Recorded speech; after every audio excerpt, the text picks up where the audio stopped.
पर जो मेहनत से मिला वो टिकता है, जो तुरंत आया वो तुरंत चले जाता है। पर हमारी सफलता हमारी मेहनत पर निर्भर करती है। जब हम बहुत परिश्रम करते हैं, मेहनत करते हैं, तो हमारे घर में जो आता है वो हमको थोड़ा समय टिकता है, रुकता है। जो अचानक आया अचानक चले गया वो फिर टिकेगा नहीं।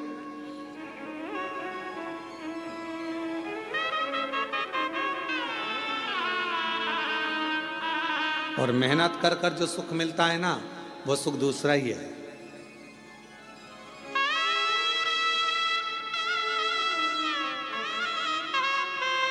जब हम छोटे थे तो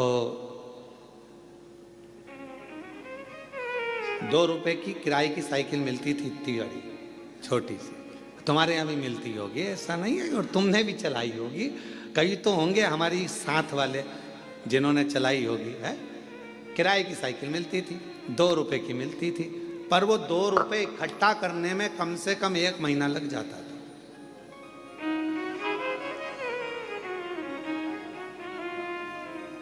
हितेश, तेरे को तो मालूम ही नहीं होगा बेटा। मालूम है क्या तेरे को? अच्छा, ठीक है।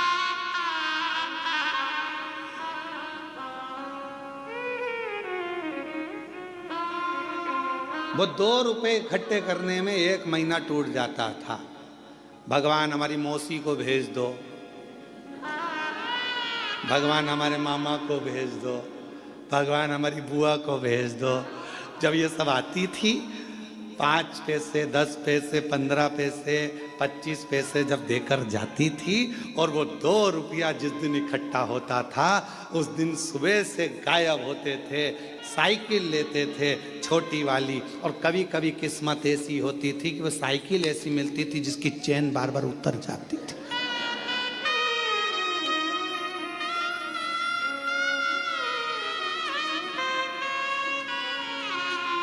और साइकिल लेके अब बताओ, साइकिल वाले की साइकिल दम अपनी लग रही है, मेहनत अपनी हो रही है, घूम अपन रहे हैं, और सब देख रहे हैं, और यहाँ भगा वहाँ भगा, हाँप रहे, पर वो टाइम देख रहे, 5 बजे देना है वापस। 5 बजे ही निकल पहुँचते थे, बिल्कुल लगे लगाए समय पर, एकदम 5 बजने वाला है तब अपन पहुँच के वो साइकिल देकर आते थे। तब तक पूरे थक जाते थे, एकदम चला कर वो 2 रुपए पूरे वसूल कर लेते थे। और फिर मम्मी पूछती थी, बेटा वो देकर गई थी 15 पैसे, 10 पैसे, 20 पैसे, 25 पैसे, तो उसकी तो मैं साइकिल चलाया आया, क्या मिला तुझे? तो मम्मी बहुत मजा आया, आनंद आया, खुशी मिली, आनंद मिला। इतनी मेहनत जो करी है ना, तो ये मेहनत कर कर जो सुख मिला है उसके आगे सब शून्य है, सब शून्य।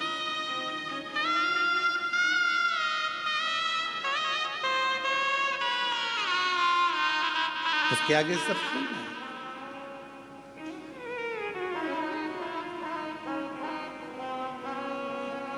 और कभी कभी जो मेहनत के बिना मेहनत के मिल जाता था वो कहीं ना कहीं गिर जाता था। एक बार हुआ ऐसा हमारे साथ भी, तुम्हारे साथ भी हुआ होगा। नवरात्रे का समय था, नमक चौराहे पर बैठी माता जी हमारे सीहोर में, और नमक चौराहे पर माता जी बैठी, और माता जी बैठी तो वहाँ पर एक स्टेज बना, स्टेज पे साबुन रखा, पाउडर का डब्बा रखा, और नहाने का साबुन, कपड़े धोने का साबुन, सरफ की थैली, और वहाँ ले जाके खड़ा कर दिया। 10 पैसे दो और 10 रिंग फेंको। तुमने भी फेंके होंगे ऐसे गोले गोले रिंग। अब परंतु वह इतने साल हो गए उसमें एक साबुन नहीं आया, और एक दिन साबुन अगर आ गया तो साबुन को खुशी खुशी लेकर जा रहे थे, और मालूम पड़ा कि वो साबुन रखा था जेब में, जेब थी फटी, पूरा गया गिर।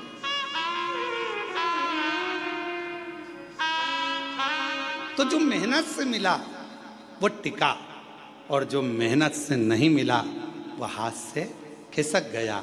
शिव महापुराण की कथा कहती है, कोई तुमसे आकर कह दे कि तुम मेरे पास आकर बैठ जाओ, तुम्हें मेहनत नहीं करना पड़ेगी, दुनिया का सारा धन अपने आप मिल जाएगा, समझ लेना कि बेवकूफ़ बना रहा है, और तेरा लेकर चले जाएगा और तुझे चूना लगा देगा। इसलिए निवेदन है अपना व्यापार, अपनी नौकरी, अपनी सर्विस, अपनी मेहनत पूरी बरकरार रखो और पूरी मेहनत करो। जिस समय आपकी मेहनत प्रबल होगी उस दिन भगवान तुम्हें छप्पर फाड़ कर देना प्रारंभ कर देगा। तुम्हें वैभव देगा, धन देगा, संपदा देगा, सब देगा,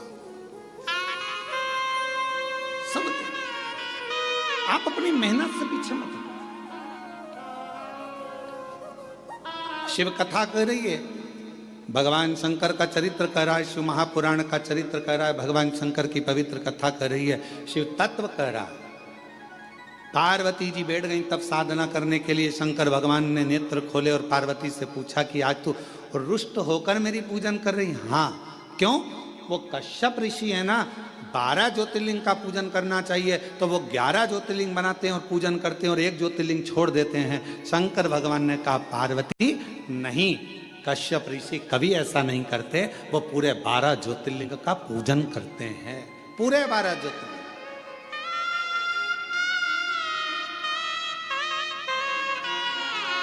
चलो जरा देख के आओ।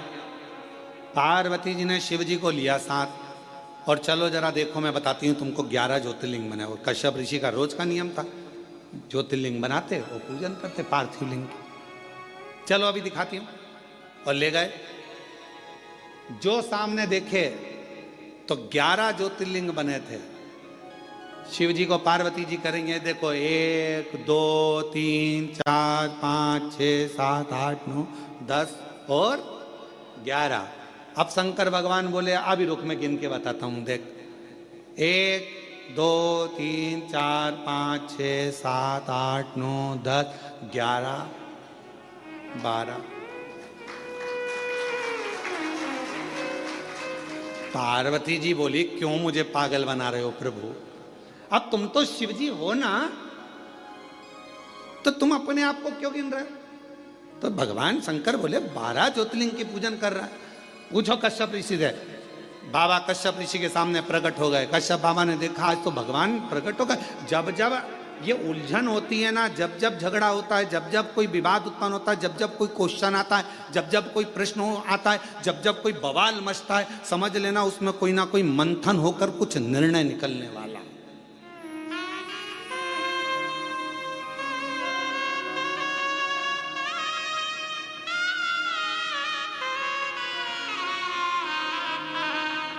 जब जब कोई बवाल मचता है, जब जब कोई मंथन होता है तो कुछ ना कुछ निकलता है। समुद्र का मंथन हुआ, अमृत निकला। कुछ ना कुछ मंथन हुआ है तो कुछ ना कुछ निकला है। और पार्वती जी और शिव जी के संवाद में कुछ ना कुछ निकला है। भगवान कश्यप ऋषि प्रसन्न हो गए।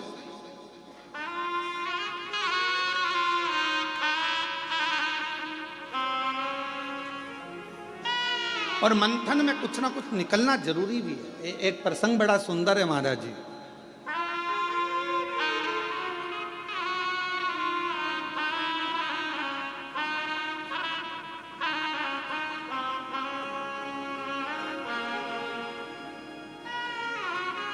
दो संतों का झगड़ा हो गया।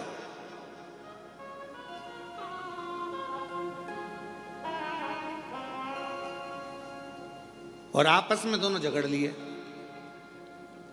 अब दोनों झगड़ लिए तो एक था राम जी का भक्त और एक था हनुमान जी का भक्त, और दोनों में छिड़ गया विवाद। हनुमान जी ने राम जी से कहा प्रभु दो संत लड़ रहे हैं आपस में, अब तुम क्या कहोगे? राम जी बोले कहना क्या है, अब इन दोनों को प्रमाणित करने के लिए अपन दोनों को जाना पड़ेगा। जब जब संत झगड़ते हैं, साधु झगड़ते हैं, सन्यासी झगड़ते हैं, तपस्वी झगड़ते हैं आपस में, जब कोई भगवत प्रेमी आपस में झगड़ते हैं तो उसका निर्णय करने के लिए स्वयं परमात्मा को बीच में आना पड़ता है और परमात्मा को निर्णय करना पड़ता है।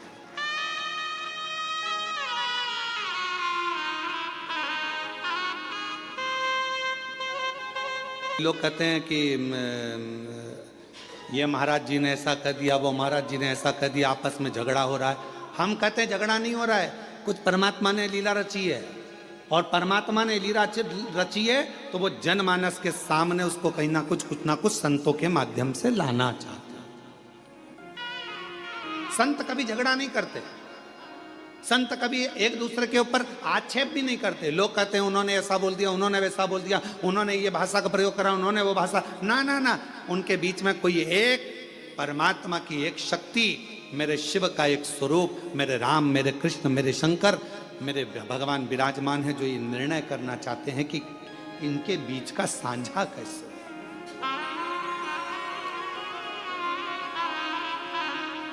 पार्वती जी बोली तुम गलत गिन रहे हो। शिव जी बोले तू गिन ले। फिर पार्वती जी ने गिनती लगाई, 1 2 3 4 5 6 7 8 9 10 11। शंकर भगवान से पार्वती जी बोली ये तो 11 है। शिव जी बोले देख मैं वापस गिनता हूँ, 1 2 3 4 5 6 7 8 9 10 11 12। फिर पार्वती जी बोली तुमने फिर अपने आप को गिन लिया। शंकर भगवान बोले कश्यप ऋषि से पूछ ले कि कश्यप बाबा तुम ये 11 शिवलिंग बनाते हो कि 12 शिवलिंग बनाते हो।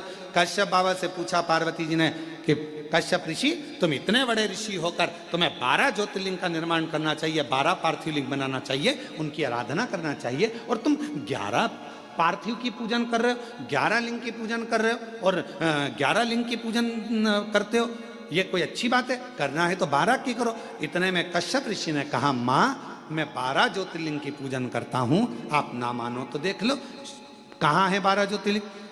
कश्यप जी ने कहा 1 2 3 4 5 6 7 8 9 10 11 और कश्यप जी बोले 12। कश्यप जी ने खुद अपने हृदय पर हाथ रख लिया और कहा 12। कश्यप जी कहते हैं माँ ये 11 ज्योतिर्लिंग तो नजर आते हैं, पर 12वां जो ज्योतिर्लिंग है घृष्णेश्वर महादेव, वो हर व्यक्ति के दिल में नजर आता है।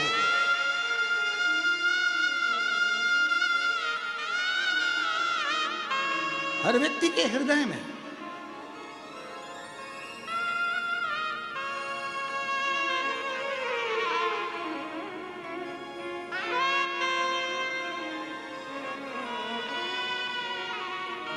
बारहवां ज्योतिर्लिंग एक ऐसा ज्योतिर्लिंग है घृष्णेश्वर महादेव।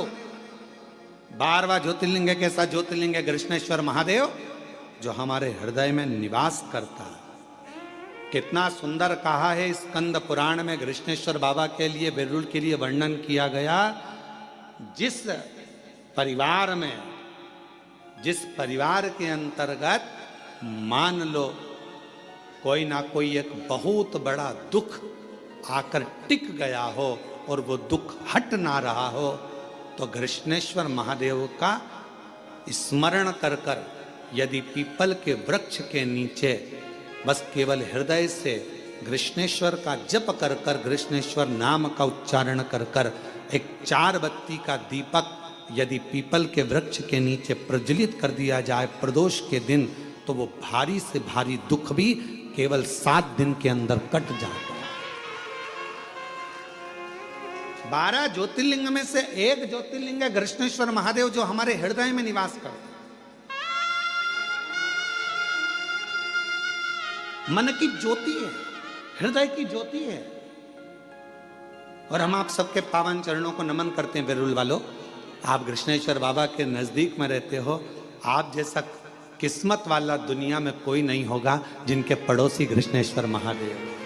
हम आपको नमन करते हैं, आपको प्रणाम करते हैं। और जितने आस्था चैनल पर कथा श्रवण कर रहे हैं, जितने आस्था चैनल पर कथा सुन रहे हैं, जितने बहन भाई, जितनी माताएं, जितनी मेरी जीजियां, जितने मेरे जीजाएं, जितनी मेरी बेटियां बेटा इस घृष्णेश्वर महादेव की पवित्र भूमि से पितृपक्ष में ये शिव महापुराण की कथा को ऑनलाइन श्रवण कर रहे हैं, हम आप सबके चरणों को नमन करते हैं। आप जैसा किस्मत वाला कोई नहीं होगा, क्योंकि यहाँ शास्त्र वर्णन करता है कि 12वां ज्योतिर्लिंग घृष्णेश्वर एक ऐसा ज्योतिर्लिंग है जो जहां जिस जगह पर बैठकर उसको याद करता है, वो 12वां ज्योतिर्लिंग उसको वहीं पर करुणा करना प्रारंभ कर देता है। वो 12वां ज्योतिर्लिंग,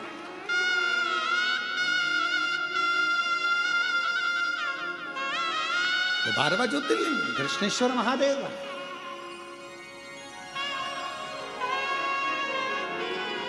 और तेरी कृपा बिना न हिले एक भी अणु, लेते हैं श्वास तेरी कृपा से।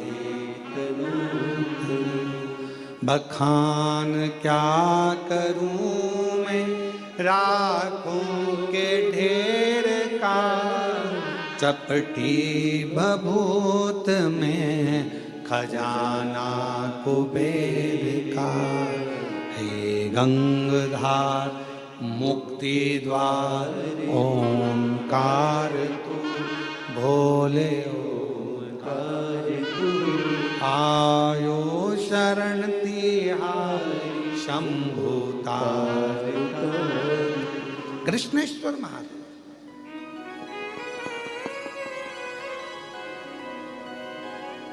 शिव जी का दर्शन हो गया। विवाद किसका छिड़ा था? पार्वती और शंकर भगवान का। और दर्शन किसको हो गया?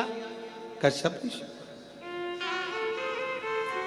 आपको पहले कथा में कहा है, जब कथा हैदराबाद में चल रही थी तो उसमें कहा था कि थोड़ी बहुत पूजन की थाली में कमी रह जाए ना तो प्रसन्न होना।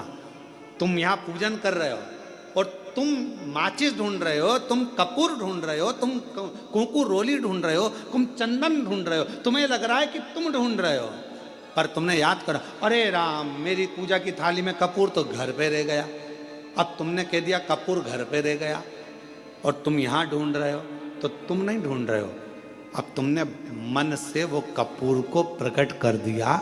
शिवजी तुम्हारे घर जाकर वो कपूर वहां से ले लेंगे। तुमने स्थान बता दिया कि वहां रखा है। झगड़ा यहां हुआ है शिव और पार्वती का। और दर्शन किसको हो गया? जम के बोलो जरा। कश्यप ऋषि। झगड़ा इन दोनों का हो रहा है, दर्शन कश्यप ऋषि कर रहा है, दर्शन कश्यप बाबा को हो रहा है। ये इनकी आनंदता, ये इनका प्रेम है, ये इनकी वात्सल्यता।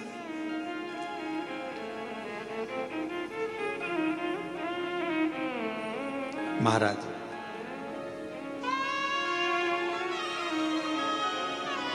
कृष्णेश्वर बाबा का एक सुंदर भाव व्यक्त किया है महाराज स्कंद पुराण के अंतर्गत। भाव से अपन उसको पढ़ें, स्मरण करें। शिव महापुराण में कृष्णेश्वर बाबा की जो कथा का वर्णन किया उसका भी स्मरण करें। किसी भी स्थान पर कभी भी कहीं पर भी यदि शरीर में हाथ में कंपन हो रहा है, पांव चलते नहीं बन रहा है, शरीर हाँप ज्यादा भरा रही है, खूब ज्यादा शरीर चल नहीं पाता, थोड़ी थोड़ी देर में हाँपड़ी भरा जाती है, हाँप भरा जाती है, या पीछे से रीढ़ की हड्डी दुखना प्रारंभ हो जाती है, तो उसके लिए सरसों के फूल 108। काय के फूल? सरसों के। सरसों जानते हो सब लोग? सरसों के फूल 108 भगवान शंकर के मंदिर में कृष्णेश्वर महादेव का नाम लेकर 108 सरसों के फूल एक एक कर कर कृष्णेश्वर बाबा को समर्पित कर दो। उसी फूल को उठाकर नंदी जो मंदिर में है उसका पीठ का ऊपर का एक भाग होगा, नंदी के पीठ पर अग्र भाग ऊपर का होता है, उस भाग को वो 108 सरसों के फूल छुआ दो और उसको लेकर घर पर जाओ, उसको सूखने डाल दो। सूखने के बाद वो सरसों के फूल का थोड़ा थोड़ा सा भाग सुबह के समय पर खाली पेट जरा सा भाग रोज खाना प्रारंभ करो। 21 दिन तक 20 दिन तक अगर आपने रोज खाया, आपके हाथ का कंपन और जो चलने में आपको हाँप भरा रही है वो, और रीढ़ की जो हड्डी दुख रही है उसमें धीरे धीरे अंतर आना अपने आप प्रारंभ हो जाएगा। कृष्णेश्वर महादेव का स्मरण, कृष्णेश्वर फिर कहेंगे कश्यप बाबा 11 ज्योतिर्लिंग का निर्माण करते हैं, 12वां ज्योतिर्लिंग नहीं बनाते हैं। क्यों? क्योंकि 12वां ज्योतिर्लिंग कश्यप बाबा कहते हैं ये मेरा दिल, ये मेरा हृदय, ये मेरा चित्त, ये मेरा मन, ये मेरे हृदय की जो एक बिंदु है, यही मेरा 12वां ज्योतिर्लिंग है। शिवजी प्रसन्न हो गए।